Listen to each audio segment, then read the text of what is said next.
একদিকে ধ্বংসস্তূপ, অন্যদিকে তীব্র তৃষ্ণা। খাবারের সংকটের আড়ালে গাজায় আরও ভয়াবহ এক মানবিক বিপর্যয় ধীরে ধীরে প্রকট হচ্ছে।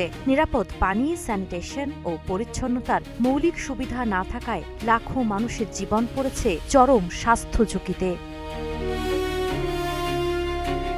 জাতিসংঘের মানবিক বিষয়ক সমন্বয় দপ্তর OCHA জানিয়েছে, গাজার ১৩ লাখের বেশি মানুষ প্রতিদিন মাথাপিছু ৬ লিটারেরও কম পানি পান ও রান্নার জন্য পাচ্ছেন। অথচ জরুরি পরিস্থিতিতেও পানি পান করা, রান্না ও গোসলের জন্য একজন মানুষের দৈনিক অন্তত ১৫ লিটার পানি প্রয়োজন। আরও প্রায় ৭ লাখ মানুষ প্রতিদিন ৯ লিটারের কম পানি পাচ্ছেন। ফলে ব্যক্তিগত পরিচ্ছন্নতা, ঘরবাড়ি পরিষ্কার এবং শিশুদের প্রয়োজনীয় যত্ন নেওয়াও কঠিন হয়ে পড়েছে।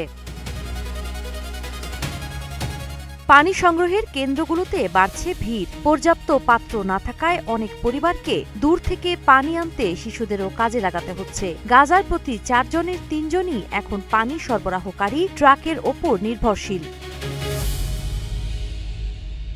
OCHA বলছে, উপত্যকার মাত্র অর্ধেক পরিবার মৌলিক স্যানিটেশন সুবিধা পাচ্ছে। পাশাপাশি আবাসিক এলাকায় জমে থাকা আবর্জনার কারণে ৯ লাখের বেশি মানুষ স্বাস্থ্য ঝুঁকিতে রয়েছেন। ফলে যুদ্ধের ধ্বংসযজ্ঞের সঙ্গে গাজাবাসীর সামনে এখন যোগ হয়েছে পানি ও জনস্বাস্থ্য সংকটও।